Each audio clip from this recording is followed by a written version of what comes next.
représenté parti politique mouvement société civile ñu bëggoon a xam ndax boobu la kuréel di plateforme F24 ndax am na ay charte parce que pëcc xool la nu fa gën a gis da ngay gis li ngeen di xeex buy non au troisième mandat am na ñu nga xamante ni ñu ngi biir F24 xëy na bokkuñu ci xeex boobu wala yéen boo leen toogee ne demoo leen dialogue am na ñu bokk ci yéen ay leader politique ñaa nga ca dialogue ba alors loolu naka ngeen koy gérer yéen ak yéen ci ay leader. Déjà il faut dire que F24 suñu charte 4 points moom moo ñu boole. Non à la troisième candidature de Macky Sall. Deuxième bi mooy non à l'élimination à l'utilisation d'artifices juridico-politiques ay porox ndol di ko utiliser pour di écarter ay candidats. Troisième ponk bi mooy pour la libération des détenus politiques yi nga xamante ni ñu ngi ci kaso yi. Quatrième bi mooy organisation ay élections yi nga xamante ni day inclusive mu transparente ñu jëm ci loolu donc yooyu moo ñu tënk. donc amoo leen problème ci ñu dem ci dialogue ba. maintenant leneen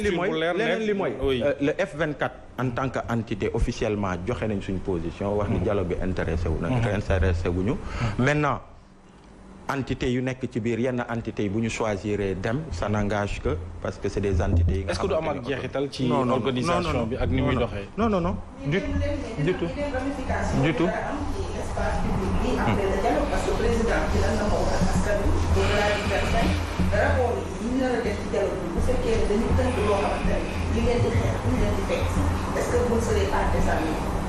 désarmé non dañoo décidé yoo xam ne bu ñu paree dañ koy appliqué ci seen kaw ndax teewu leen si dialogue bi te li ngeen di sàkk du ngeen ko mën a am. réew mi de fii kenn du fi décidé appliqué li nga xamante ni méngoowut ak bëgg-bëggu askan bi képp ku ko fi nas wala nga bëgg ko teg tu auras le F24 en face loolu moom c'est clair net et précis donc loolu la rek ñu ngi toog di xaar. Voilà. Et modification article L30 L57 bi nga xam ne da ngeen ko bëgg est-ce que bokk na ak doxalin bu Y'en a marre déjà da ngeen mës a prôner la bonne gouvernance ki nga xam ne dañu ko dénk mu yor ñu dem ñu àtte ko ñu ne dafa luubal xaalisu askan wi est-ce que kooku dañu war a dem effacer loolu dindi ko pour tout simplement lui permettre d'être candidat. bu dee dafa am nit. bu dee dafa am gis nga que nit dinañ ko déchoir de ses droits civiques ak politiques ou pas c'est la justice moom moo ko war a prononcer mais Macky Sall moom moo utilisé à travers l'Assemblée nationale mu indi ay njuuj njaaj yi nga xamante ni c'est ce qui lui a permis d'écarter Karim Wade écarter Khalifa Sall et aujourd'hui on a vu avec Ousmane Sonko tout ce qui se passe c'est ça c'est l'esprit c'est-à-dire un président bi nga xam day utiliser suñuy institution di dugal ay loi di ci dugal ay porox ndoll qui lui permettent de le faire c'est ça que les Sénégalais refusent loolu du Y'en a marre rek da ngay dem ci kër yi dem un peu partout amul benn Sénégalais bu ci d'accord si on revient en arrière sur le cas de Karim Wade par exemple beaucoup de Sénégalais dañu amoon aspiration wu reddition des comptes ñu ci bëri sax ñu gëmm ci inversion charge de la preuve ci niñ ko toppee ak yooyu ñu ci bëri alors que dañu violé woon sax ay droits ñu ci bëri nag ci ay Sénégalais ñu waxoon ko ne warul demee nii mais bu ñu gisee ils étaient combien 25 ñii nangu transhumé ñu transhumé tey kan moo la mën a ne ni lii la ñu recouvrer sur la traque des biens supposés mal acquis amul ça a été après la traque à Karim Wade amul benn décision de justice bi nga xamante ni nee na ni il peut pas être candidat que il a perdu ses droits civiques et politiques amul donc Fatou Abdou loolu la. alors la question également de la troisième candidature yan outils ngeen di teg pour xeex ko parce que def ngeen fi gaa une manifestation bu réussiroon lool manifestation yi mujj yi dañ leen ko bañal mais ci lan ngeen di sukkandiku aujourd'hui pour dire non à cette troisième candidature bu fekkee ne jot na moom mu samp ndëndëm ne dafay wax ne dafay présenter wu. di ngeen gis acte par acte inchallah que le F24 va poser il y a les mobilisations am na travail bu am solo bi nga xamante ni ñu ngi ko ciy def un peu partout am na benn pétition bi nga xamante dinañ commencer di dem ci marché yi bi nga xamante ni bépp sénégalais da nga koy signer ne ni man nanguwuma mbirum troisième candidature bi parce que ñu ngi koy wax ci biir kër yi il faut que ñu dem fépp fekk leen fa de façon populaire ñu koy signer am na yeneen ak yeneen ak yeneen am na kër diine yi visites yu ñuy def un peu partout demoon nañ fi Touba ba xalif général des Mourides à l'époque c'était Diamaguène troisième mandat mais F24 dina ko dem seeti les représentants diplomatiques yi fi nekk à l'étranger diaspora bi aussi mu ngi mobiliser wu donc au fur et à mesure au départ ça a été timide parce que dañu doon artu di wax ci njëkk comme ni mu ko waxee mais bu ñu demee ba après ñu commencé di multiplier ay meeting d'investiture du président Macky Sall di wax ay mbirum deuxième quinquennat à un moment. Et jusqu'à présent il s'est pas encore prononcé moom ba tey waxul ci ay kaddu mais ci ay jëf yow liir nga actes yi nga xamante ni au quotidien nit ñi ñu ngi koy poser toutes ces investitures ces meetings mais ça coûte de l'argent pour yow xaalis boobu fu muy jógee jógewul ci poste militant yi c'est lui. Ah oui? Bah oui. Da ngeen ci am preuve? Ah mais attends, c'est lui qui tous ces moyens yu mais attends moyens yooyu jógul ci poste militant yi c'est le président Macky Sall ak majorité ñoom ñooy organiser ces militants ces meetings yi nga xamante ni moom assumé wu ko mais voilà yi nga xamante ni dañuy naan dañu koy investir bi ci mujj rek c'est en France à Paris. mais au-delà Aliou turbulence bi ñu nekk est-ce que foog ngeen ne ñi féetewoo ci nguur rek ñoom ñoo koy yëg ndax askan wi tamit duñ ko bokk ak ñoom ndax réew boo xam ne tout est priorité kenn jubluwul ci yitte ak soxlay askan wi tabaski mu ngi nii dëgmal lu jëm ci citoyen lambda bi kenn xalaatul nekkinam ak nan la koy waajalee mais toujours yeneen ci ay plan d'action ci planning yoo xamante ne boo ko xoolee ci question politique rek la tourner mais ci survie wala niveau de vie wala coût de la vie bi kenn du leen gis ngeen accentué wu ci. Non au troisième mandat question politique la. Bien sûr. Non au troisième mandat. Oui. La question du mandat la charte fondamentale bi nga xamante ni sénégalais ñun ñëpp dañu ko voté muy constitution mu am nu mu tuddati dernière kii bi nu mu tuddati en 2016 le référendum qu'il y a eu sénégalais yi ñu dem voté ne mbirum constitution réglé nañu mbirum mandat mu ngi suñu ginnaaw loolu c'est pas une question politique. Ah si. C'est pas une question politique. Ah oui. C'est une question hautement citoyenne. C'est une question économique non, c'est une question ou sociale. Non, c'est une question citoyenne. Wala culturelle. Non, c'est une question citoyenne. C'est une question citoyenne. li war a mën a tax même M23 ak tey nga gis société civile acteurs politiques personnalités indépendantes ay associations wu koñ ñoom ñëpp ñu bokk c'est parce que c'est des questions qui transcendent la politique ak leneen c'est des questions citoyennes. loolu la. et hormis cette troisième candidature ban planning ngeen jublu rek ci njàngum xale yi perturbation yi ci am te ay action politique gën koo indi lu jëm tamit li ma la wax cherté de la vie loolu vécu quotidien wu sénégalais. moom la mais bu dee xaalis bi war a suñuy milliards du res non xam nga gis nga mënuñu nekk ci réew bi nga xamante ni dañu tabb ay nit. jox leen tous les moyens légaux tous les moyens les instruments qu'il faut pour que ñu doxal pour que ñu change dundin ak nekkinu sénégalais yi ñuy def yi ni mel sur la malgouvernance parce que benn milliard bi nga xamante ni waroon na mën a dem ci mbirum santé bi bu ñu ko jegee mu dem feneen loolu sénégalais yi ñoom ñoo koy yëg donc au lieu de parler de ce problème de cette case de santé qui aurait dû être réhabilitée te réhabilité wuñ ko on parle de la cause c'est la malgouvernance et c'est à cela que les gens s'attaquent loolu la rek. est-ce que Aliou fii et tey contexte bii ñu nekk nii. situation bii ñu nekk c'est-à-dire un régime bi nga xamante ni dafa dugg ci biir dictature jël sénégalais yi mais sénégalais yi mënatuñu sax noyyi. mais Aliou les gens ils ont une peur qui s'installe dans ce pays. Est-ce qu'on peut parler de dictature aussi Aliou parce que aujourd'hui je pense que les dictatures bu ñu ci nekkoon aujourd'hui doo toog fii di dénoncer li ngay dénoncer est-ce que c'est pas de trop ñuy wax ne ñu ngi ci régime dictature. mais on est de plein pied dans un régime de dictature. bu dul woon dictature man ci Mali foro duñ ma jàpp noonu. ñu chargé ma ay xaw ma 5 charges. très bien yóbbu ma sànni ma du demee noonu. régime boobu yéen a ko fi teg parce que yéen a xeexoon ki fi nekkoon muy président Wade ci troisième candidature mobiliser tous les Sénégalais ba deuxième tour am tey régime boobu nekk fii kon am ngeen ci part de responsabilité. c'est les Sénégalais qui ont voté pour sanctionner un régime bu jeexal. ñu jàpp ni il n'a pas droit à une troisième candidature ñun ci Sénégalais yooyu la ñu bokk personne ne regrette de l'avoir fait Macky Sall kay moom moo waroon.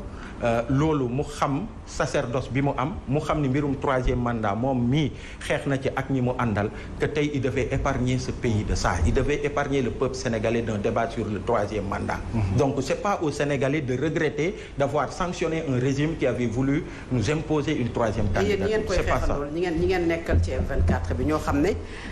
bi ngeen koy xeex yéen su Wade ils étaient avec Abdoulaye Wade aujourd'hui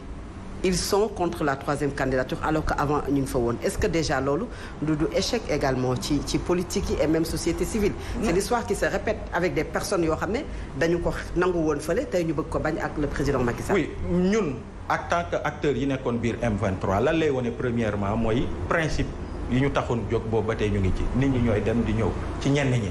et que am na ñi nga xamante ni ñu ngi woon ci beneen boor bi à l'époque et entre-temps ils se rendent compte que oui les gens ils peuvent voilà mais li ci ëpp solo mooy la cause mooy c'est une cause qui est hautement citoyenne, c'est une cause. loolu Ismaïla Madior Fall wax de que les contextes peuvent changer donc moom jàpp na ne mën nañu wax troisième candidature parce que ci contexte bi mu ko waxee woon dafa wute est-ce que noonu la ñu war a jàppee les politiques c'est-à-dire que li nga bañoon démb da nga koy nangu tey li nga waxoon démb. xam nga l'inverse moom moo kiiwul tey jii nii amul benn sénégalais bi nga xamante ni di nga nangu ni mbirum troisième candidature bi tout ce débat tout ce qu'il y a eu constitution bi mu clair ci la vérité c'est que Macky Sall il n'a pas droit à une troisième candidature c'est ça la vérité. maintenant ki nga xamante ni da nga nekkoon ci dëgg boobu nga wax ko te muy dëgg sénégalais yépp ñu xam ko pour des raisons personnelles ak ñi nga àndal pour que ngeen garder ce pouvoir là bi nga xamante ni c'est un groupuscule de personnes di gérer seeni intérêt nga jóge ci dëgg boobu nekk ci leneen lu dul dëgg parce que Ismaïla Madior Fall loolu mu wax c'est quelque chose qui ne l'honore pas ak rang bi mu am ak cër bi mu amoon ci réew mi nit ñi ñu respecté ko muy nekk faculté de droit di fa jàngale droit kooku bu ñëwee ba taxaw Rufisque dinaa mbirum candidature bi dootul un débat juridique mais c'est un débat politique je peux dire que c'est quelque chose qui ne l'honore pas. Très bien. et loolu alors Aliou mën nañu wax avant ñuy yëkkati jotaayu émission bi ci wàllu liberté d'expression parce qu'il fut un moment aussi coupé nañu sunu ay restreindre nañu sunu ay données mobiles. Aujourd'hui un groupe de presse comme Walfadjri mi ngi en chômage alors loolu aussi naka nga koy jàngatee yéen ñi nga xam ne yéenay dénoncer ces formes de kii commencé nga listu firnde yuy wane ni on est de plein pied dans une dictature bu dee dañ nekk fi nga am les baromètres d'une démocratie presse bokk na ci tey jii nii journalistes yi ñu tëj c'est combien on a au moins 3 journalistes sénégalais qui sont emprisonnés am na ay signal yi nga xamante ni signalu Walfadjri ñu ngi ko coupé il y a une épée de Damoclès qui pèse sur la tête de tous les organes de presse yi nga xamante ni dañu jàpp ni dañu war a doon des organes du peuple ñuy wax li am ci réew mi te yàlla tax ñu koy wax te peuple sénégalais tax ñu ñëpp dañu tiit leneen li mooy mais les opinions tey jii nii combien de prisonniers d'opinion il y a dans les prisons des prisonniers yi nga xamante ni la femme bi ñu libéré de nu mu tuddati de Tivaouane il y a quelques jours parce qu'ils ont voulu marcher avec ñoom Alioune Badara elle avait un bébé ñu koy indil bébé mu koy nampal ci biir nu mu tuddati violent bi juste parce qu'ils ont voulu faire une marche combien sont-ils tey des centaines de Sénégalais et gis nga sur les questions de droits de l'homme yi nga xamante dañ ciy yëngu di ci def formation dafa am benn pratique bi nga xamante ni elle est propre aux dictatures actuellement mooy jël benn question bu mel ni la lutte contre le terrorisme di ko utiliser d'une certaine manière pour que ñi nga xamante ni dañuy militer ñuy sonnal nguur yi ci seen yenn pratiques yi ñuy teg ci seen i ndodd ay charges yu mel ni mbirum terrorisme ak yooyu pour justifier la lutte contre le terrorisme et ça il faut l'éviter encore une fois ci début émission bi nee naa ni terrorisme dafa di li nga xamante ni état yi yëpp dañ ci war a jël seen i jumtuwaay bépp citoyen da nga war a aider sa état notamment le Sénégal ci question yooyu ci lépp loo ci mën en tant que citoyen parce que gis nañ ceinture de feu bi ñu war c'est une question haute elle est importante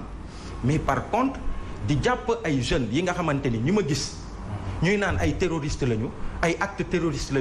ñuy def de telle sorte que notion terrorisme sax finalement dans la tête des gens day mujj banal loolu dañ ko war a bàyyi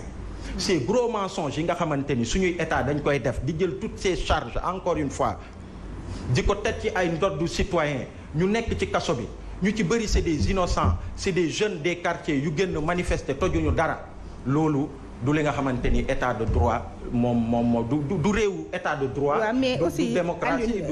Y'en a marre au départ c'était un coup de foudre avec la jeunesse vraiment des causes nobles ci wàllu citoyenneté surtout ak éveil des consciences mais est-ce que Y'en a marre jegeyantoowul lool ak clivage politique yi dem ba lu jëm ci crédibilité am ak sens neutre bi ñu ko doon xaaree tey ñuy am jiixi jaaxa ci loolu. dama lay wax benn mbir Y'en a marre n'a jamais été neutre société civile il y a des sociétés civiles. Y'en a marre bi mu juddoo en 2011 daf fi fekk société civile bi nga xamante ni nguur gi da koy parquet ne ko fii amoo droit wax ci lii amoo droit def lii boo jibalee sa kaddu sax warul jël yenn niveau yi question bi war jël position ak yooyu y a une société civile qui est restreinte à cela bu ñu xawee sonnal état sax mu def naka su dul noonu pour xoqatal leen des mouvements comme Y'en a marre au Sénégal au Mali en Guinée au Congo ak yooyu lii seen particularité dañ ñëw ci société civile bi ñuy am ces prises de position fortes yi nga xamante ni ragaluñu gouvernants yi di leen naan da nga far parce que à l'époque de Abdoulaye Wade justement ñun Macky Sall non à la 3e candidature de Abdoulaye Wade bi mu bokkee mer gàddoom ñëw Fou Malade moo ko jox micro le président Macky Sall mii Fou Malade moo ko jox micro ne ko waxal neel non à la 3e candidature de Abdoulaye Wade et à l'époque ceux qui étaient avec le président Abdoulaye Wade il disait y en a marre et avec l'opposition c'est pas grave parce que loolu mooy suñu ligne bu ñu toogaatee tey président Macky Sall ak ñi mu àndal ñuy naan non y en a marre et avec l'opposition on n'a pas ce problème. Très bien. Parce que loolu li muy am yëpp Abdoulaye Wade bi mu daano Macky Sall mu ñëw wooñu ñu toog ne ñu gaañi jël leen poste yi ni ñëpp ñu ne ko merci parce que duñu bëgg rester justement ce y en a marre boo xamante ni saa yi soo bëggee dëgg ci réew mi ak jooyu askan bi nga mun ko dégg à travers nos voix et c'est ce qui nous donne la légitimité aujourd'hui d'être dans le F24 et de dire au président Macky Sall da nga tourner ci dictature yaa ngi xoqatal sa askan sa nguur mu ngi xoolal tous ces morts xoolal tous ces détenus politiques xoolal les journalistes jamais yenn proportions yi musuñu ko atteindre dans ce pays en termes d'abus sur la liberté, sur la démocratie, sur les droits, sur yeneen ak yeneen.